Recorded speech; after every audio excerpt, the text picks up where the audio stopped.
বেশ কয়েকদিন যাবৎ আমি আপনাদের সঙ্গে খুব সামান্য পরিমাণে তেল মশলা দিয়ে রান্নাবান্নার রেসিপি শেয়ার করছি। আজকে ভাবলাম একদম তেল ছাড়া চিকেন স্টিউয়ের রেসিপিটা শেয়ার করি। যদিও চিকেন স্টিউয়ের রেসিপি আমি আপনাদের সঙ্গে আগে শেয়ার করেছি, তবে এটা একটু অন্যরকম। নিয়েছি আমি এখানে 1 কেজি উইথ বোন চিকেনের থাইয়ের পিস। আর অবশ্যই এই থাইয়ের পিসগুলোর মধ্যে কিন্তু একটু ফ্যাট আছে।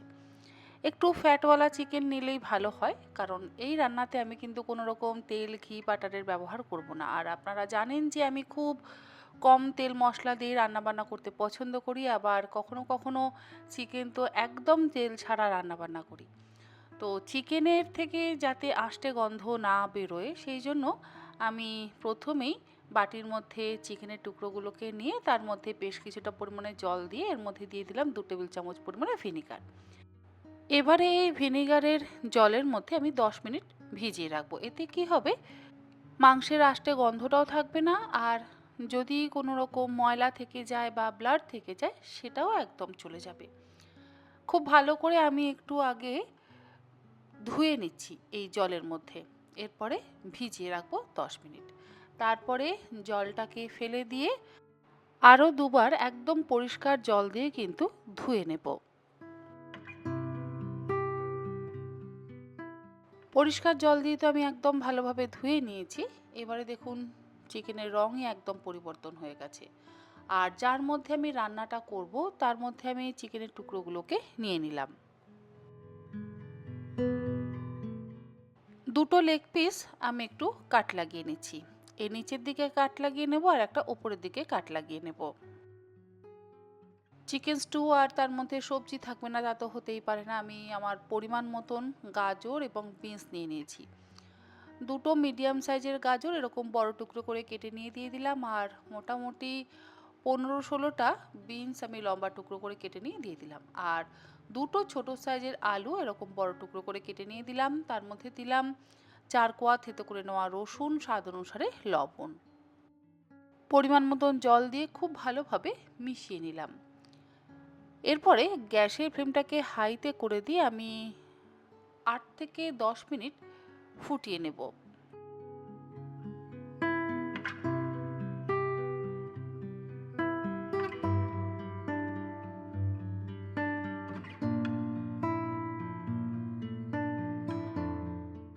আর 10-12 মিনিটে মোটামুটি চিকেন কিন্তু সুন্দর সেদ্ধ হয়ে যাবে। সবজিগুলোও তো অবশ্যই সেদ্ধ হয়ে যাবে। 10 মিনিট হয়ে গেছে, আমি ঢাকাটাকে খুলে নিলাম। আমাদের চিকেনের টুকরোগুলো কিন্তু খুব ভালোভাবে সেদ্ধ হয়ে গেছে এবং সবজিও সুন্দর সেদ্ধ হয়ে গেছে। সব কিছু ভালোভাবে সেদ্ধ হয়ে যাওয়ার পর গ্যাসের ফ্লেমটাকে আমি লোতে করে দিয়েছি। এর মধ্যে দিয়ে দিলাম 1 চা চামচ পরিমাণে থেতো করে নেওয়া আদা। আদাটা দিয়ে আরও 2 মিনিট ফুটিয়ে নেব। আর এর মধ্যে দিয়ে দেব কয়েক টুকরো ক্যাপসিকাম, আর দেব একটা বড় সাইজের টুকরো করে কেটে নেওয়া পেঁয়াজ। পেঁয়াজ আর ক্যাপসিকামটা শেষে একদম এই কারণেই দিলাম যাতে একটু গোটা গোটা থাকে। শুরুতেই যদি দিয়ে সেদ্ধ করা হতো তাহলে পেঁয়াজ আর ক্যাপসিকামটা একদম নরম হয়ে যেত। যেহেতু বিনস, আলু, চিকেন আর গাজর সেদ্ধ হতে সময় লাগে, সেই জন্য ওগুলোকে আগে সেদ্ধ করে নিয়েছি। সেদ্ধ হয়ে যাওয়ার পর ক্যাপসিকাম আর পেঁয়াজটা দিয়ে আরও 2-3 মিনিট ফুটিয়ে নেব। আর চিকেন স্টুতে গোলমরিচের গুঁড়ো থাকবে না তা কেমন করে হয়?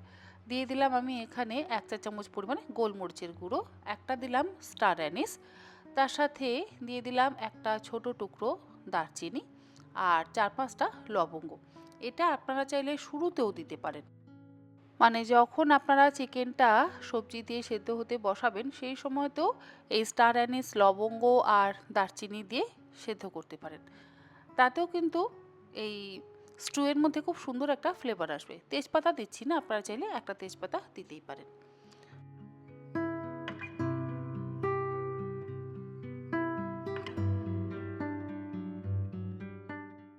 একটা বাটির মধ্যে নিয়ে নিয়েছি 1/2 কাপ পরিমাণে দুধ, আর সেই দুধের মধ্যে আমি দিয়ে দিলাম 1/2 চা চামচ পরিমাণে আটা।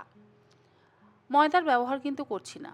যেহেতু একদম হেলদি ওয়েতে করছি সেই জন্য আমি ময়দারও ব্যবহার করছি না, আর তেল ঘি বাটারের ব্যবহার তো করিই নি।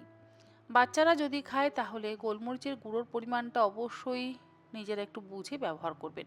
আর সবজিটাও কিন্তু আপনারা নিজেদের পছন্দ মতন আর পরিমাণ মতন ব্যবহার করবেন। আটাটা দিয়ে আমি দুধটাকে ভালো করে মিশিয়ে নিচ্ছি। আটা দেওয়ার কারণ হচ্ছে এই স্টুটা যাতে একটু ঘন হয়, সেই জন্য আটাটা ব্যবহার করেছি। দুধটা দিয়ে দিলাম। এবারে গ্যাসের ফ্লেমটাকে লো টু মিডিয়ামে রেখে আমি 2 মিনিট ফুটিয়ে নেব। 2 মিনিট ফুটিয়ে নিলেই কিন্তু আমাদের চিকেন স্টু একদম তৈরি। আর আমরা অনেকেই জানি ডেকার্স লেনে ঠিক এই রকমই স্টু পাওয়া যায়। আপনারা যদি ঘরে তেল মশলা না দিয়ে এইরকম চিকেন স্টু বানিয়ে খান, দেখবেন আপনাদের সকলেরই ভালো লাগবে। সাথে যদি হয় ব্রেড টোস্ট, তাহলে তো আর কোনো কথাই নেই। বাচ্চা থেকে বড় সকলেই এই স্টু খেতে ভীষণই পছন্দ করবে। আর এই স্টুটা খাওয়াও স্বাস্থ্যকর। গরমের দিনে এরকম পাতলা পাতলা চিকেন স্টু সবজি দিয়ে খেতে ভীষণই ভালো লাগে। আজকের মতন এই পর্যন্ত। এরকম আরও অনেক রেসিপি নিয়ে আমি তন্নিশিকা হাজির হয়ে যাব তন্নির পাকশালাতে। আপনারা সকলে ভালো থাকবেন, সুস্থ থাকবেন। ধন্যবাদ।